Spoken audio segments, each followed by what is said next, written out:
let me just put that. It will be recorded, used in our editorial, and shared on YouTube. And if this is your first time joining one of our events, some of you have joined them before, but I'd like to highlight some more ways that you can get involved in our community. We host JourneyWoman calls on the East and West Coasts, as well as in Australia and New Zealand several times a month. We also host a monthly book club where we read travel themed stories that are penned by women. And you don't have to have read the book to join in the discussion. All of the events are listed on our website under the events tab. So take a look at that. I want to give you a couple notes about the recent Travel Dream survey that these sessions are based on. We host regular pulse surveys to help us design editorial, given that we're a really small team. And we write all of the articles and that you enjoy in JourneyWoman with the help of our wonderful contributors. And we want to use this session to gather tips and recos from people who have experienced Machu Picchu. And if more information is required from those who have experienced it, we will reach out to you. But I do want to get started by asking all of you with a show of hands, has anybody been to Machu Picchu?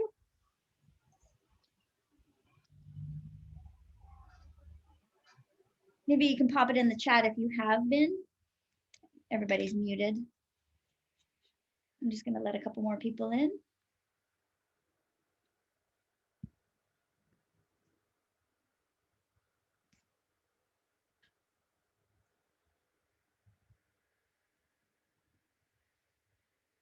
So for those of you who are joining a couple of minutes late, we're just getting started here. I want to know if anybody has been to Machu Picchu at all. If you could pop it in the chat if you're on mute or you're not on camera, just let me know. Okay, so Mary Jo has been. Anyone else been to Machu Picchu?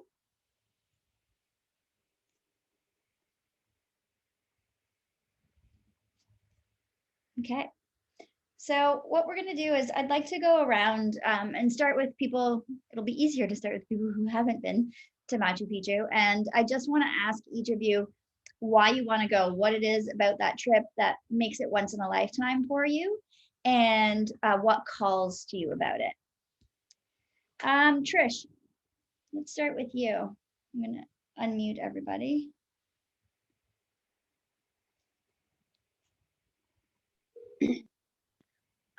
My mother went quite a number of years ago. I mean, she's been dead for 25 years, but you know, in her retirement, she really enjoyed it. And I have her. She always made a photograph, you know, journey travel book. I have that, and so I've looked at it several times and thought, wow. Yes, it does look like something that you would go there and go, wow. So yeah, I'm probably not physically able to anymore, but I do enjoy discussing these kind of things and hearing everybody else's stories, and you know, watching it online would be great. And what was the best thing about your mom's travel photos, and like what about it appealed to you?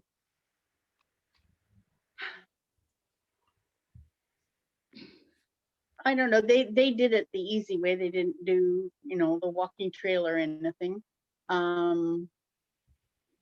It just was the I don't know, the different place looked like it would, you know, just feel really special to be there.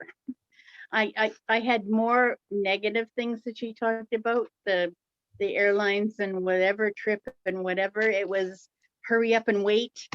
So, you know, but I've experienced that on my own trips, so it's not unusual.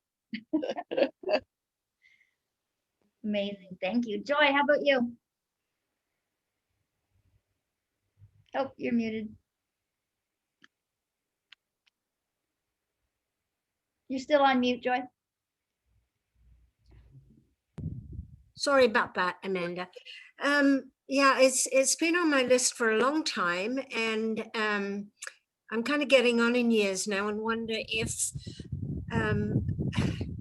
is there a breathing problem at the high altitude? And that has kind of held me back for a while, but I think the reason I want to go is I think I would get from being there that feeling that I look for when I go on a special journey, that magic.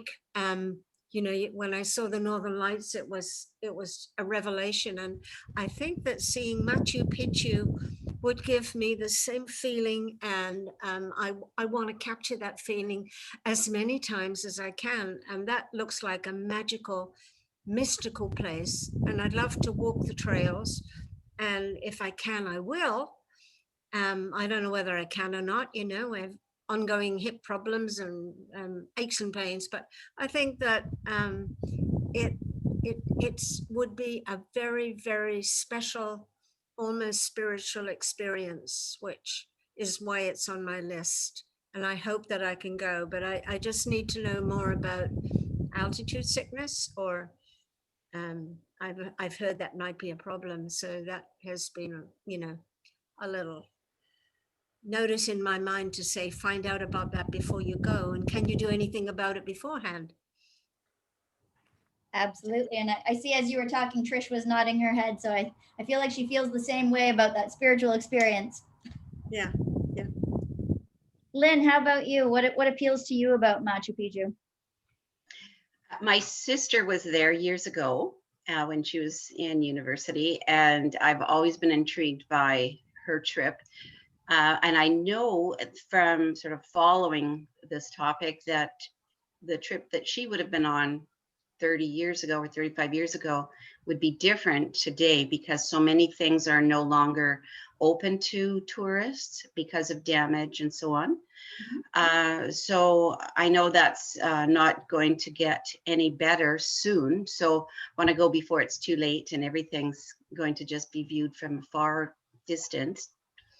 And I guess the other thing too is that I really love history, and I love going to really old places, and you know, just marveling at that, and our civilization has advanced. So those are my interests in going. And I should say I was just recently in Brazil. Well, I guess it's a year ago now, but I loved South America, just loved it. So that part of the world is intriguing to me. I'd like to go back down to that area. Absolutely beautiful. Thank you, Lynn. Marilyn, how about you? The simple answer is why not? And I also, I'm intrigued by the history of the place. And it does look like a very magical, spiritual spot to me. And why would it be once in a lifetime for you? What makes it once in a lifetime in your mind? Oh, that's a good question. I hadn't thought of that. Well, I haven't been to South America anywhere so it's always a part of the world that I've wanted to go to. So that makes it once in a lifetime, I think, you know. And I think I want to do it on foot rather than by transport. I may change my mind, but again, yeah, I'm getting older, and those kinds of things are getting more challenging now all the time. So yeah, whatever I can do for as long as I can do, I want to. Amazing. Love it. Thank you, Marilyn. Lisa.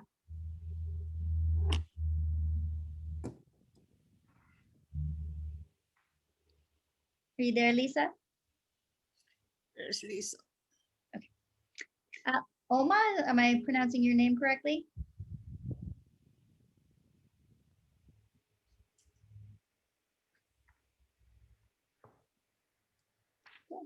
Barbara West. Hello. Hi there. Let me turn video on here. Hello. Wow. Actually, I think the advantage of being fifth or sixth that you called on is I would just repeat what the others have said. I think the opportunity to experience the magic of this place, I mean, from the photographs and videos and movies that I've seen, it is truly extraordinary. And I think the chance to experience an ancient civilization firsthand, even though there's nobody left from that civilization. I think you would get a good sense of it. But I am like Joy, I'm daunted by the physical aspects as I get older. The height, the altitude, I get migraine headaches, all of that is a little daunting. So that has really sort of deterred me so far. So I'd be interested in hearing whether there are ways to manage that. Amazing. No, I don't know if I'm going to pronounce this correctly, but Sancho?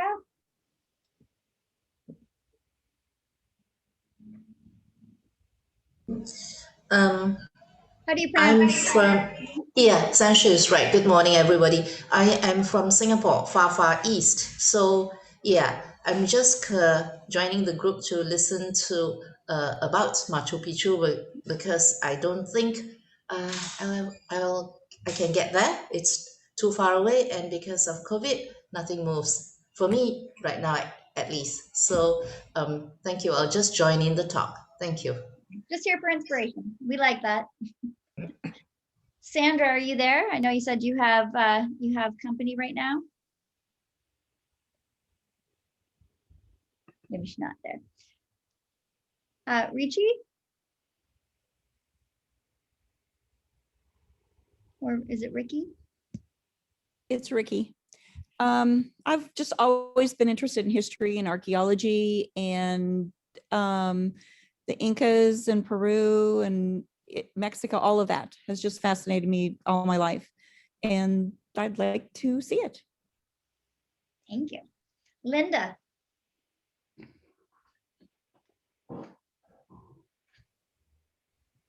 Hi. When I was teaching 6th grade, Machu Picchu was one of the places that the students studied.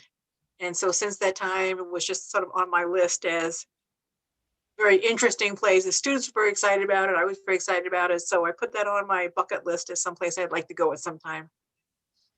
Excellent. Thank you, Linda. Patricia. Yes. I like everyone else, really interested in history, and I've done a lot of historical places, Roman history in Europe. And so I thought I would concentrate some more on this hemisphere, this side of the world.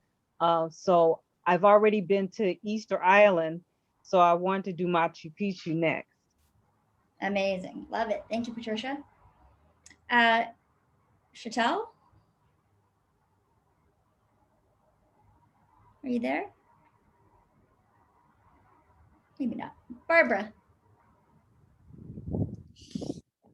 Is this a different Barbara? Yeah, Barbara. This is Barbara Yes. West. I already spoke. Yeah. Yes, this is the other Barbara. Thanks for The other Barbara. hosting Okay. this. No worries. Am I on? Yes, you are. Okay, I heard someone else talking. Okay, so I agree with what everyone has said so far. I haven't been to South America, and I love places that are mysterious and natural and old, and it seems to combine all of those things. But also I have some physical challenges. I need to replace my left knee before I think I can do such a journey, because I want to be able to walk better than I can at the moment and stand for long periods. So I have a few things to do before I get there, but I'm not getting any younger. So I better hurry up and get things done. Amazing. Thank you, Barbara. Now, Mary Jo, you said you have been to Machu Picchu and you're the only one on this call who has, so we're going to pepper you with some questions. When did you go? I went a few years ago, and I'm trying to think how many years ago I went, but I think it was about 6 or 7 maybe. And why I went is everything everybody said. I went with a walking tour, and it was really a wonderful walking tour. We had 2 guides who were best friends. So to listen to them and their stories, because they were, they grew up in the area. The reading that I did before I went, standing there when we walked, because we did the trail up, and that was quite interesting and beautiful, because we saw a few ruins that were just incredible. And when you're there, both in Machu Picchu and just going up the mountain, is you're thinking, how did they bring these massive, massive stones up to the heights of this? I mean, it was just incredible. And some of the stones or boulders, I don't even know what to call them, just massive stones that they didn't actually put in the structures that they had. They were just left like in a pile, and they were almost a 2-story building. Wow. So it was quite wonderful. So I agree with everything everybody said. To answer the height question, I took some travel pills before, the doctor tells you what to do, and I did it, and I only got sick one day. And the hotels must be very accommodating because they called the doctor. The doctor came up, gave me a shot. I felt great the next day. So that was my experience with the height. And Machu Picchu is lower than Cusco, which is where we were. So yeah, I wouldn't have that as a barrier. And did you do any training before you went? Were you walking longer distances or? Yeah. I worked in San Francisco. I just lived down the peninsula from San Francisco, and I did a lot of stairs. San Francisco has a lot of stairs. You may have been there, and so it's got hills. And my house, I was working in a hospital. The hospital was on a hill, so I would walk up the hill. But I did a lot of staircases and things like that. And did the tour company give you any other suggestions on how to prep yourself? No, the tour company was just excellent. They gave us the itinerary, where we'd be staying, what kind of exactly where we would be, so we could give it to our families. It was a small tour too, so when people talk about hurry up and wait, you're just waiting and waiting and waiting. That wasn't the case. We had about 8 people all together. I was a single woman who was there. Everyone else was couples, but everyone, just because you all want to be there and you all want to make it nice for everybody else. I can tell you that the pisco sours were absolutely the best. Oh my, the pisco sours were just wonderful, and they were flowing. So that was one of the highlights too. Mary, can I ask you a question? Sure. What was the tour company that you used? That was Country Walkers. Country Walkers. I haven't heard of them. Okay. Yeah. And what is the height of Machu Picchu? What? What is the height? How high are you? Yeah, I don't know, Amanda. Do you? I have no idea. I don't know. I don't know. It was kind of a long time ago. 2,430 meters. Was that? 7,900 above sea level. Oh, okay. Okay. All right. Thank you. And what was your itinerary like? Walk us through what a day looked like when you were doing the tour. Everything was done for us, so we didn't have to. It was that easy. So they tell us to show up. We'd have breakfast. They tell us where we were going to be going. We didn't move around a whole lot, as I recall. On the first day there was a bus tour around. We were outside of Cusco. And then we'd walk because it's, the walking tour. We would walk most of the day. So we'd be dropped off. Our stuff would be in the bus if we weren't going to be staying in the same place. We would walk, then back to the bus, and then the bus would take us where we were going to go, where we were going to sleep that night.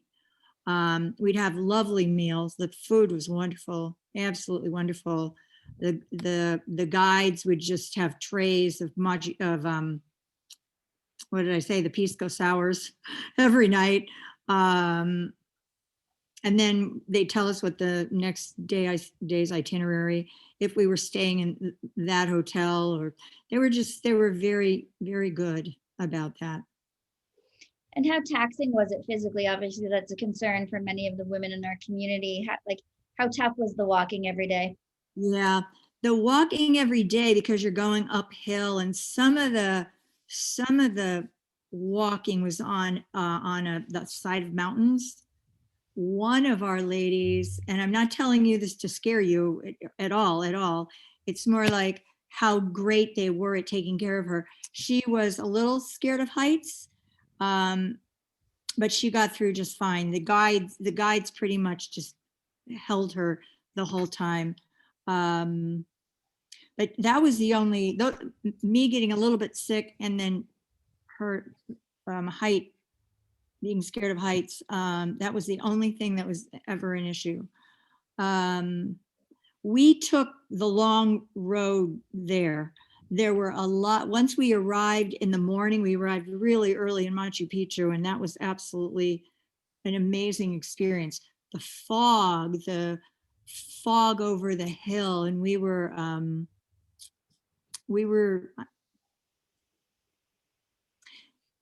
it was the magical time, because here we were so high, we could hardly see each other. The fog was so, the morning fog. But as the sun was rising, you then slowly realized where you were as you found we had already walked into Machu Picchu, but the fog rising was just an incredible experience. And not understanding how it all got there was quite incredible. And the guides gave history, but nobody really knows. And that's one of the reasons that I joined this, is I just want to know. And I was hoping I would get that answer. And they read a poem. They read a Neruda poem that was, it was quite wonderful. It was quite wonderful.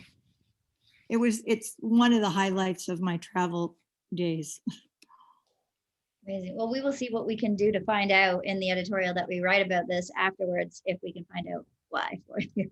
Yeah. And they were very good about explaining why there, no one can figure it out, even all the best brains. But I will answer your question. I didn't say that because we walked up, but there were many buses that were letting people off that weren't walking. They took the bus up the hill, and then you walked into Machu Picchu. So it's not like you have to get there from the Sun Gate, I think it was. We came around the back end. So, but there were many buses. There was even somebody there with a wheelchair. So yeah, it's accessible as far as that goes. Yeah. The steps are tiny, but it's Machu Picchu. But somebody was there in a wheelchair. And how long did it take to do the walk up? A few days. Yeah, because we would stop along the way with ruins and and what I liked about it was there weren't days for shopping. It was really a trip that you were going to go to Machu Picchu. I really like that part. And what was the highlight of the whole experience for you? That morning. Yeah, with the fog coming up and the Neruda poem, and knowing that these guides were just such good friends, and the time that we were having together was just really a nice trip. Describe the feeling for us of standing in that fog and looking at these giant stones that we have no idea how they got there or what they're for.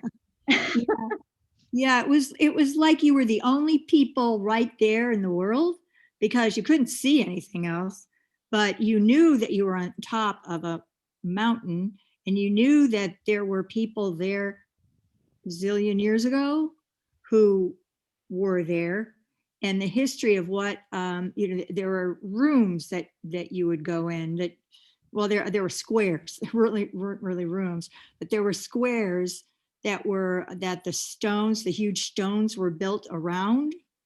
And they would say, well, this is where everything, this is where cooking was. This was where from that perspective, that was quite incredible that people can figure that out.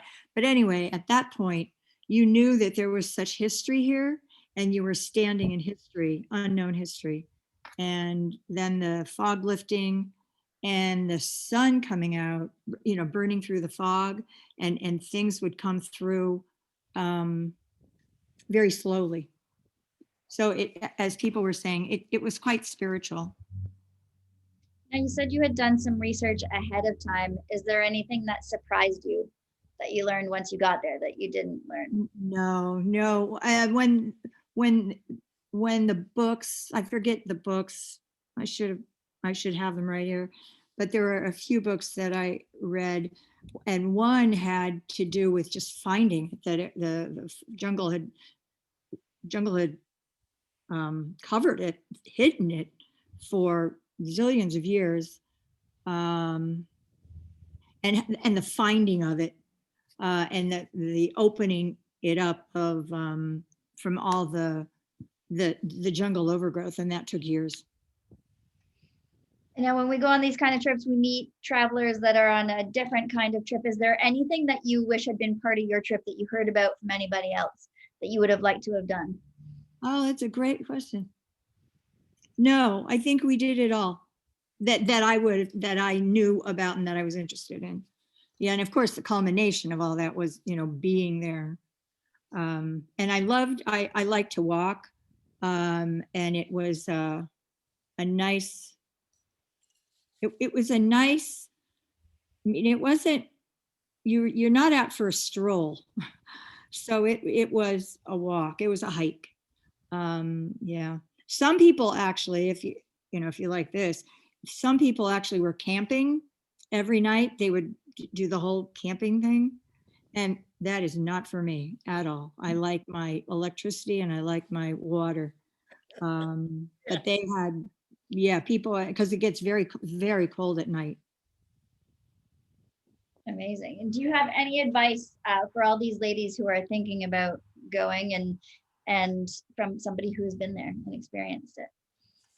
Yeah, I think do your research about what your ability is and what the arrangements would be.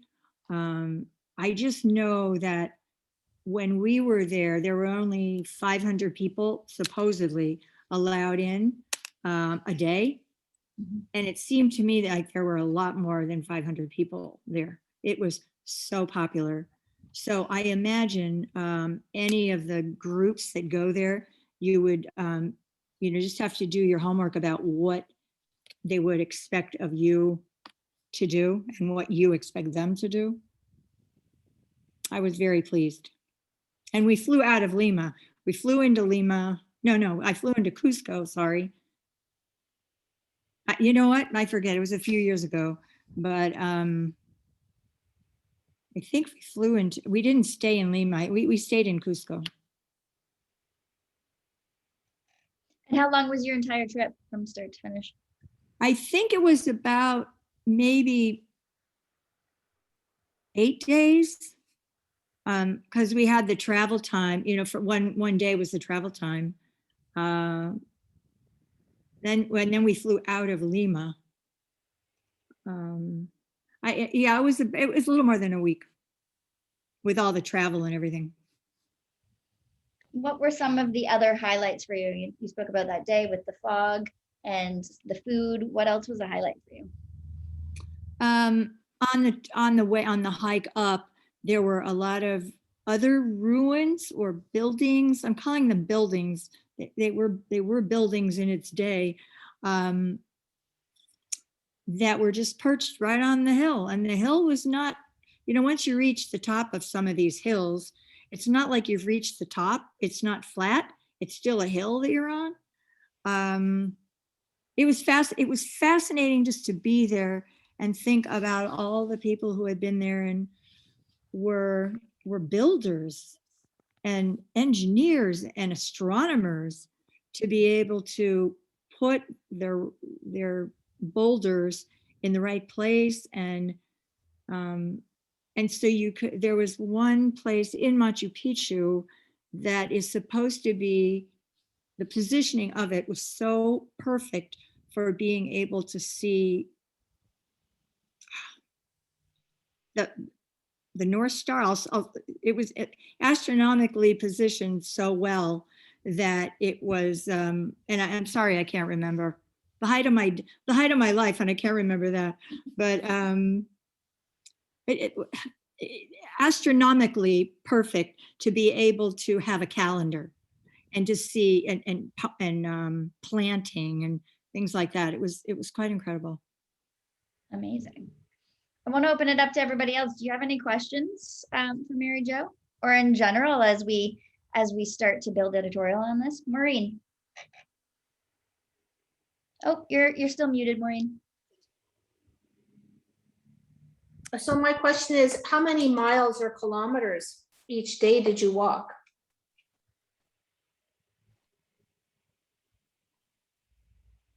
Oh, you're muted, Mary Jo. I just muted myself. The first few days we walked maybe 6 or 7 miles. While we took the train to Cusco and then walked up to Machu Picchu that first day. And I think maybe that was 6 miles, maybe 6, 7 miles.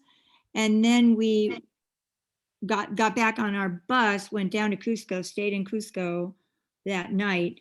And then the next day, that's when we got up so early. So I think maybe about 6, 7, 8 miles a day. We were there, it was the whole day. And someone asked if you'd repeat the name of your tour again, Mary Jo. Oh, Country Walkers. I don't know if they're still in business. Oh, they are. They're opening up to Africa, last I knew. Anyone else have questions for Mary Jo? Yeah, I've got one. Yep, Joy. So Mary Jo, you said that shopping wasn't a part of this trip, right? Right. Yeah, I just wondered if you had exposure to any of the wonderful crafts that happen in Peru. Yeah, thank you. Yeah, I would be really keen to visit markets and look at the hand knitted wonderful helmets and scarves, and so I would like that to be included on any trip that I took to Peru. I've done some another trip with Country Walkers, and what they do is thank you for asking that, because I forgot this part. So we went to a local I'm using the word factory. It was not. It was, but all the women were there, and with everything we see when we look at pictures from Machu Picchu. Yeah. But they were doing their crafts. They were doing everything that it was just lovely. And what they do is they do very, I mean, we're coming into a country, and what they do is not only do they have a special night, we actually went to a family, so we ate in their house, and it was dirt floors, and it was their home.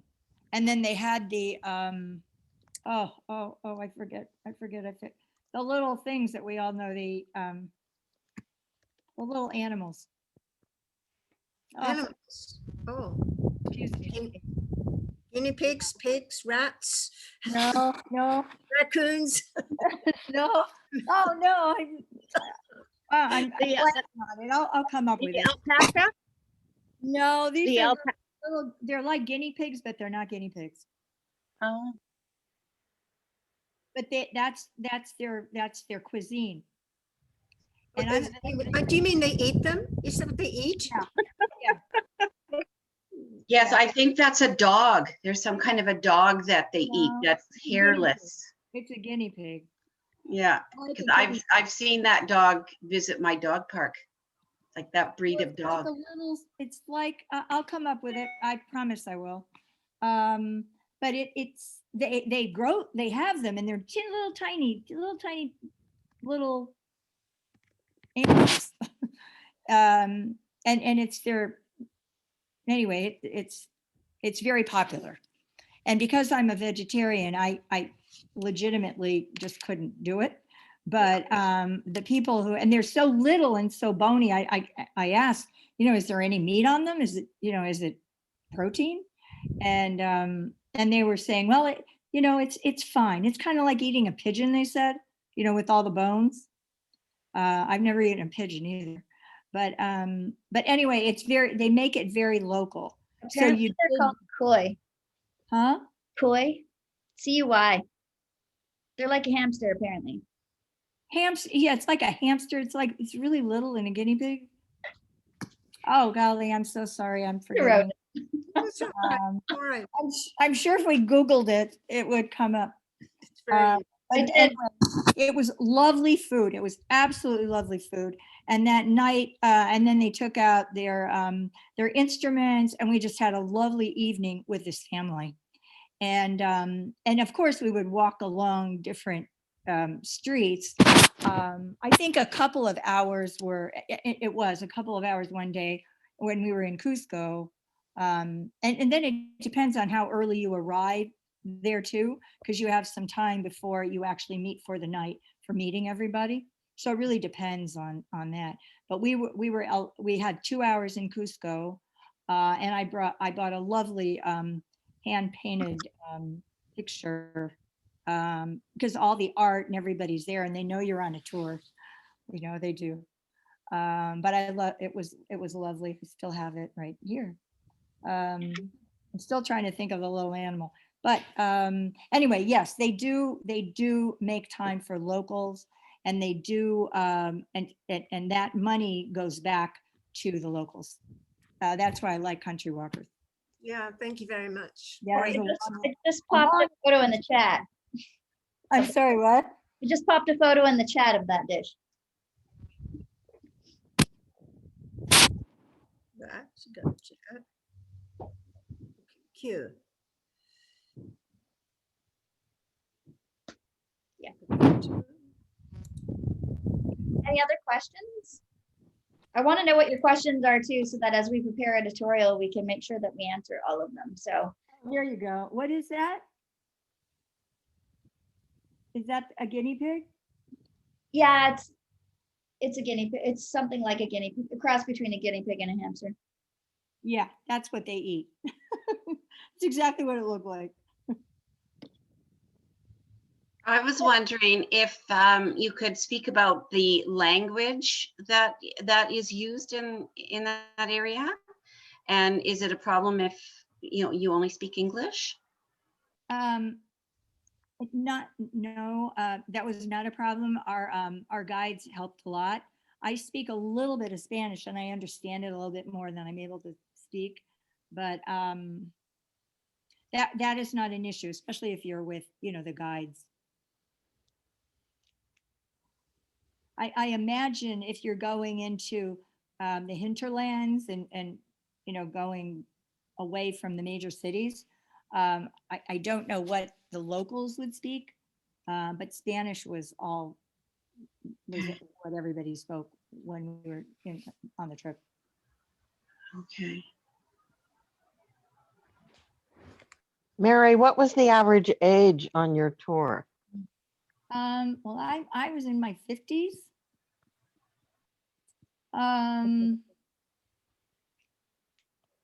I'll say 45 to, there was an older couple. I think they were from Switzerland, and they were hikers from way back. They were probably in their 60s. Okay, thanks. What was the mix of travelers? Was it mainly couples, some solo travelers, or Couples. I travel solo, and there was one other solo woman there, but everybody else was a couple. And some tour companies do a really great job of bringing like-minded people together on tours, and some just fill their tours and the mix isn't great. How was it for you? Great mix. We had I think we had an obstetrician and his wife and people from Switzerland who were just lovely because they could talk about any place in the world. We had another couple.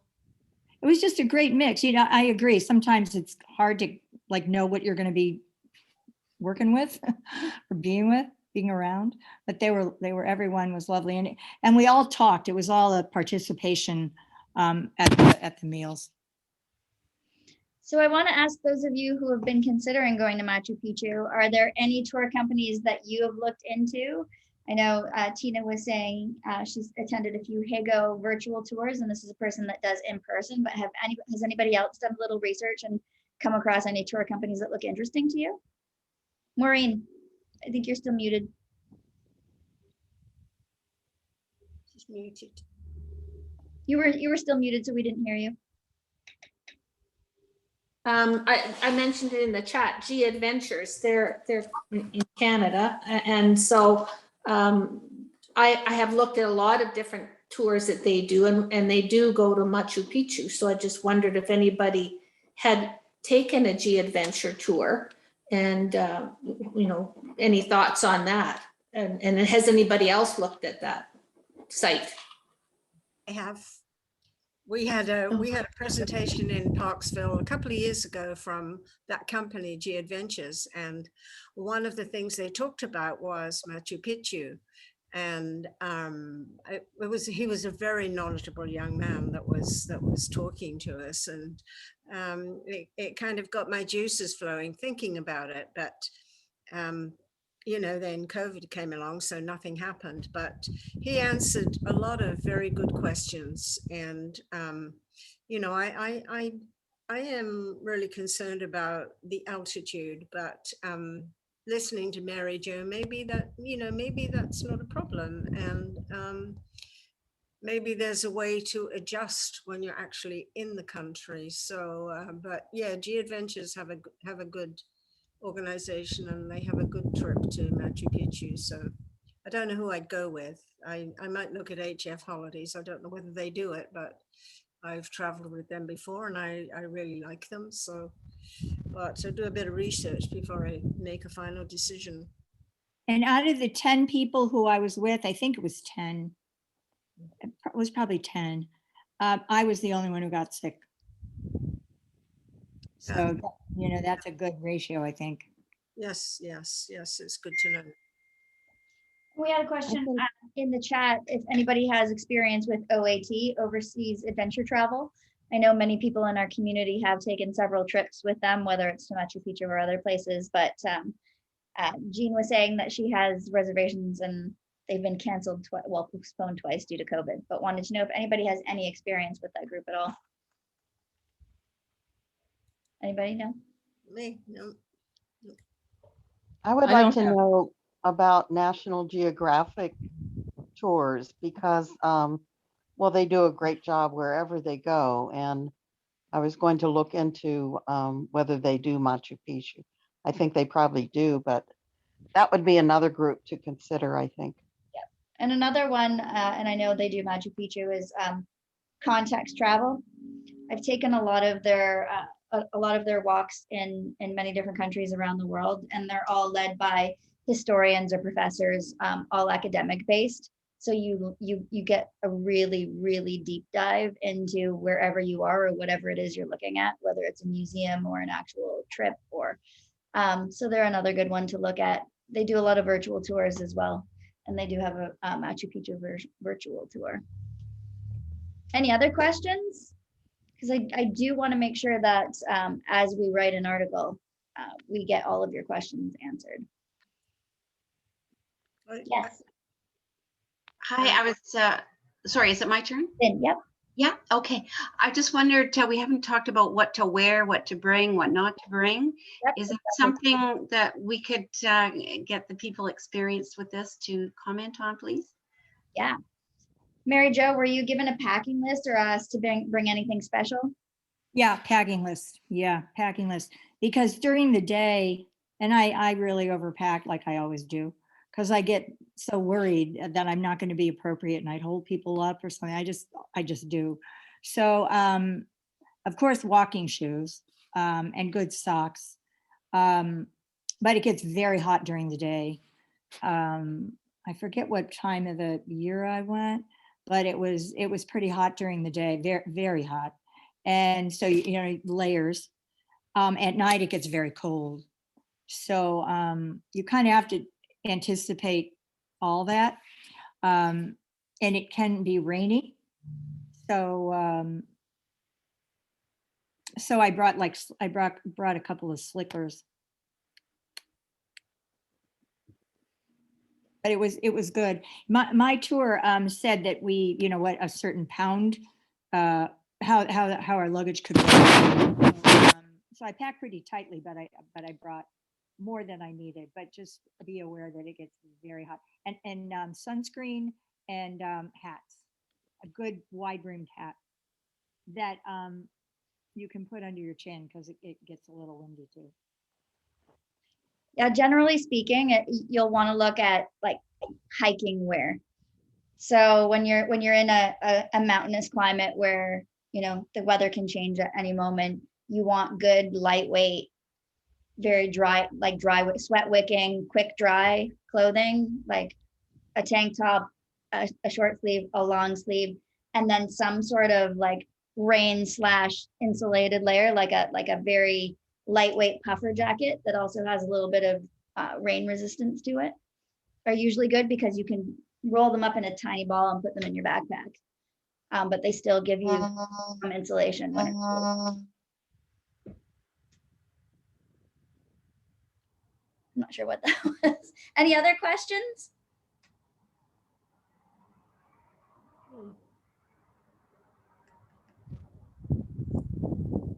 It was guinea pig.